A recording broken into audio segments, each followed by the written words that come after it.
Hello बच्चों, कैसे हैं आप लोग। आज हम एक नई सीरीज स्टार्ट कर रहे हैं जहां पर आपको हम टॉपिक वाइज हर चैप्टर के प्रीवियस ईयर क्वेश्चन सोल्व करवाएंगे, जिससे आपको भी बेटर अंडरस्टैंडिंग होगी उस टॉपिक की और आपको भी पता चलेगा कि आपके पास इस टाइम कितनी नॉलेज है और आप कितना तैयार हो बोर्ड के एग्जाम्स के लिए। तो अब टॉपिक वाइज हम स्टार्ट करते हैं। आज हम पढ़ेंगे सोल्यूबिलिटी के बारे में, सॉल्यूशन चैप्टर में जो हमारे पास आता है। और अक्सर देखा गया है यहाँ पर सॉल्यूशन चैप्टर से हर बार 1 या 2 नंबर का क्वेश्चन यहाँ पर पूछा ही जाता है सोल्यूबिलिटी से। इस टॉपिक से, सोल्यूबिलिटी से और हेनरी लॉ से हर बार क्वेश्चन पूछा जाता है।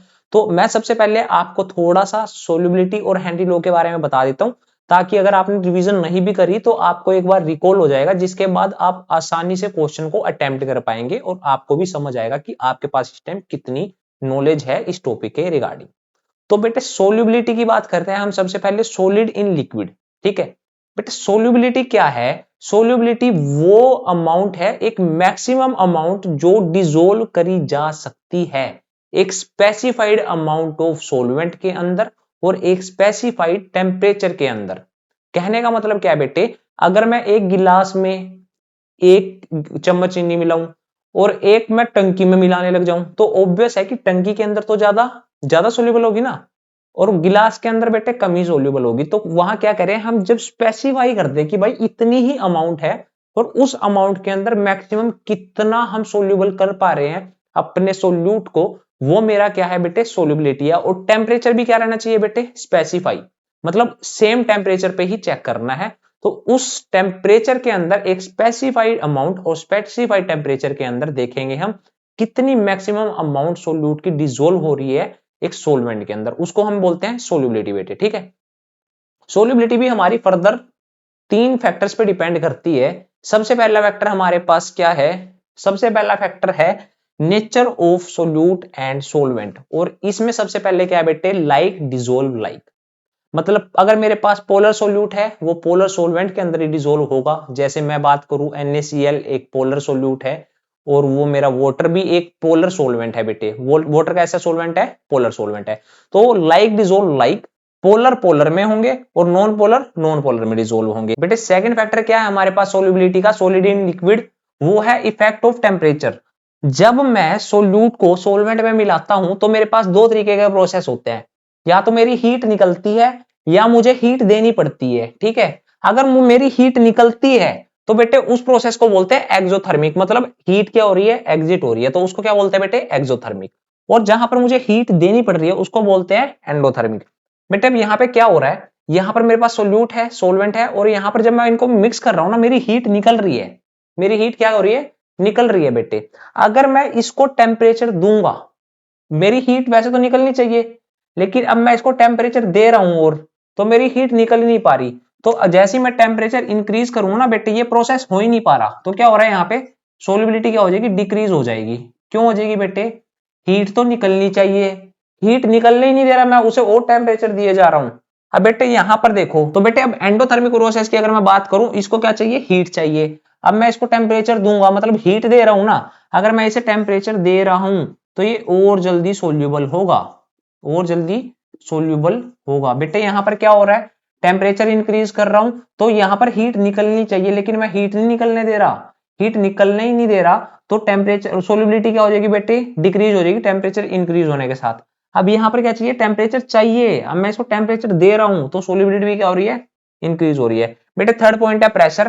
प्रेशर का एज सच सॉलिड्स पर कोई इफेक्ट नहीं होता, क्योंकि वो क्या, कंप्रेस नहीं हो पाते। तो बच्चों अभी हमने पढ़ा था solubility of solid in liquid, अब हम पढ़ेंगे solubility of gases in liquid. तो बेटे जो हमारा यहाँ पर पहला फैक्टर है वो है नेचर ऑफ गैस। बेटे जो गैस इजिली लिक्विफाई हो जाती है, जैसे हमारी CO2 है वो इजिली लिक्विफाई हो जाती है, तो बेटे जो गैस इजिली लिक्विफाई हो जाती है वो उतनी ज्यादा सोल्यूबल होती है। ठीक है बेटे, दूसरी बात बेटे, अगर मैं बात करता हूं टेम्परेचर की, बच्चों एक बात बताओ, अगर मैं टेम्परेचर दूंगा, मैं अगर मान लो पानी को टेम्परेचर देता हूं, क्या बन जाता है, भाप बन जाता है। तो बेटे लिक्विफाई नहीं हो रहा ना वो तो क्या हो रहा है, इवेपोरेट हो जाएगा। तो बेटे गैस के मोलिक्यूल दूर दूर चले जाएंगे, और ज्यादा पहले दूर होते हैं गैस के तो मोलिक्यूल, लेकिन और टेम्परेचर देने के बाद और दूर चले जाएंगे। तो वहां पर सोल्यूबिलिटी क्या हो जाएगी, कम हो जाएगी। तो बेटे जैसे मैं टेम्परेचर बढ़ाऊंगा सोल्यूबिलिटी क्या हो जाएगी, कम हो जाएगी। तो बच्चों थर्ड और मोस्ट इंपोर्टेंट फैक्टर है हेनरी लॉ, जहां से हर बार क्वेश्चन पूछे जाते हैं। तो हेनरी ने क्या कहा, जो गैस का पार्शियल प्रेशर होता है ना वेपर फेज में, वो डायरेक्टली प्रोपोर्शनल होता है मोल फ्रैक्शन के। और मोल फ्रैक्शन एक कंसंट्रेशन टर्म है, अगर मेरी पार्शियल प्रेशर ज्यादा है तो मेरी सोल्युबिलिटी भी क्या होगी बेटे, ज्यादा होगी। अगर मैं डायरेक्टली प्रोपोर्शनल का साइन हटा दूं तो क्या आ जाएगा, हेनरी कांस्टेंट आ जाएगा। अगर मैं यहां से हेनरी कांस्टेंट निकालने लगूं तो क्या आ जाएगा बेटे, प्रेशर अपॉन में मोल फ्रैक्शन। अब मैं ध्यान से देखूं तो KH और सोल्युबिलिटी के बीच में कैसा रिलेशन है बेटे, इनवर्स रिलेशन है। और टेम्परेचर जैसे जैसे बढ़ता है मेरी KH की वैल्यू भी क्या बढ़ती है, ठीक है बेटे। और अगर मेरी KH की वैल्यू बढ़ेगी तो मेरी सोल्युबिलिटी क्या हो जाएगी, कम हो जाएगी। टेम्परेचर ज्यादा तो सोल्युबिलिटी कम, अगर टेम्परेचर कम तो सोल्युबिलिटी ज्यादा। तो बेटे इसलिए जो एक्वेटिक एनिमल्स होते हैं ना वो कोल्ड वाटर में ज्यादा कंफर्टेबल होते हैं। क्यों, जितना टेम्परेचर कम उतनी सोल्युबिलिटी ज्यादा, ठीक है बेटे।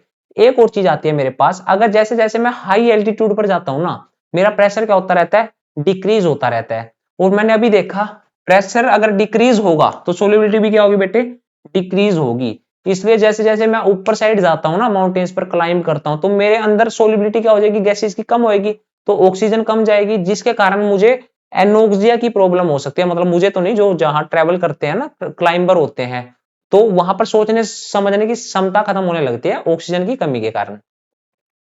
और बेटे दूसरा, जैसे जैसे मैं नीचे जाता रहूंगा ना, प्रेशर क्या होता है, बढ़ता रहता है। तो इसलिए जो स्कूबा डाइवर्स होते हैं ना, वो जैसे नीचे जाते हैं तो क्या होगा, अब उन नीचे क्या प्रेशर ज्यादा है तो सोल्युबिलिटी क्या होगी, गैसेस की ज्यादा होगी, तो मेरे अंदर नाइट्रोजन और ऑक्सीजन की सोल्युबिलिटी बहुत ज्यादा हो जाएगी। जैसे ही मैं सरफेस लेवल पर आता हूं, नाइट्रोजन और ऑक्सीजन एकदम निकलने लगेंगे, तो वहां पर क्या होने लगते हैं, बबल्स बनने लगते हैं ब्लड के अंदर। तो जिसके कारण बेटे मुझे प्रॉब्लम हो जाती है बैंड्स जैसी। तो इसलिए वहां पर क्या करते हैं, हीलियम डाइल्यूटेड एयर ले जाते हैं जो इनर्ट होती है, जिसके कारण हम बैंड से बच जाते हैं। तो बच्चों अब हम स्टार्ट करते हैं प्रीवियस ईयर क्वेश्चन सोल्व करने, ठीक है बेटे।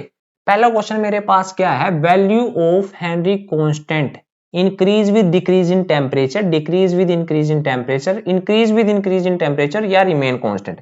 बेटे मैंने अभी क्या पढ़ा था, जो मेरा KH है वो डायरेक्टली प्रोपोर्शनल होता है टेम्परेचर के। अगर KH बढ़ेगा तो T भी बढ़ेगा, अगर KH घटेगा तो T भी घटेगा। ऐसा कोई ऑप्शन है भाई, increase with increase in temperature. तो ऑप्शन मेरा क्या होगा, थर्ड हो गया। सेकंड क्वेश्चन बेटे, on dissolving NH4Cl ammonium chloride in water at 2 room temperature the solution feels cool to touch. बेटे अब क्या कर रहा है, क्या हो रहा है, अगर मैं पानी को डिसोल्व कर रहा हूं तो सॉल्यूशन अगर मैं टच करके देख रहा हूं ना वो ठंडा ही है। अगर वो गर्म होता मतलब एक्सोथर्मिक प्रोसेस होता। अब ये प्रोसेस कैसा है बेटे, एंडोथर्मिक प्रोसेस है। मतलब इसको मैंने क्या करनी पड़ेगी, हीट देनी पड़ेगी। हीट कहां पर दे रहे हैं, एक तो यहां पर दे रहा है, एक यहां पर दे रहे हैं। तो दो ऑप्शन हो सकते हैं बेटे।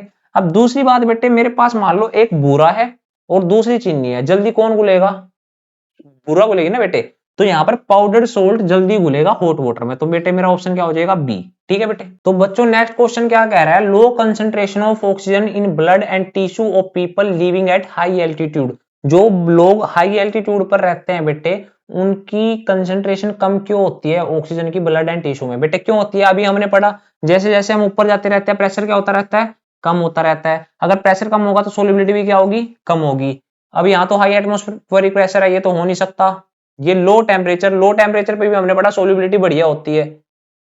लेकिन बेटे देखो लो एटमॉस्फेरिक प्रेशर ये है, अगर प्रेशर कम होगा सोल्युबिलिटी भी क्या होगी, कम होगी। तो थर्ड मेरा आंसर हो जाएगा। नेक्स्ट क्वेश्चन क्या कह रहा है, एक अननोन गैस को डिसोल्व कर रहे हैं बेटे। देखो अब क्या कह रहा है, P is equal to KH का ही, ठीक है।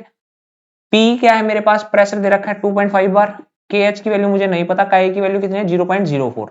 अगर मैं KH की वैल्यू यहां से निकाल लूं तो 2.5 अपॉन 0.04, यहां से वैल्यू आ जाएगी 62.5। सोल्व करके देख लेना बेटे, ठीक है। अब मेरी KH की वैल्यू तो सेम रहेगी अगर मेरा टेम्परेचर सेम है। तो अब क्या होगा बेटे, प्रेशर क्या हो गया, डबल हो गया, ठीक है। प्रेशर क्या हो गया बेटे, डबल हो गया। प्रेशर कितना हो गया 5। KH की वैल्यू कितनी है बेटे, अभी निकाल ली 62.5। अगर मैं काई की वैल्यू निकालने लगूं यहां से कितनी आ जाएगी, काई is equal to 5/62.5 which is 0.08। तो ये ऑप्शन कहां पे है बेटे, ए, ये ऑप्शन आ गया मेरा, ठीक है। तो बच्चों नेक्स्ट क्वेश्चन क्या पूछ रहा है कि एक्वेटिक एनिमल्स कंफर्टेबल क्यों होते हैं कोल्ड वाटर पे देन हॉट वाटर, क्यों। अभी हमने पढ़ा था बेटे, जैसे जैसे टेम्परेचर बढ़ेगा ना तो क्या सोल्युबिलिटी क्या होती है, कम होती है गैसेस में। क्यों बेटे, क्योंकि गैस और फैलने लग जाती है, दूर दूर चली जाती है ना, तो सोल्युबिलिटी क्या हो जाती है बेटे, कम हो जाती है। दूसरा कह रहा है बेटे, gas A is more soluble in water than gas B at the same temperature. Temperature क्या सेम है, मुझे ये बताना है कि किसकी KH की वैल्यू ज्यादा होगी। बेटे अभी मैंने क्या पढ़ा था, KH is inversely proportional to solubility. तो अब बेटे बताओ किसकी सोल्युबिलिटी ज्यादा है। अगर गैस ए की सोल्युबिलिटी ज्यादा है तो KH की वैल्यू क्या होगी, कम होगी।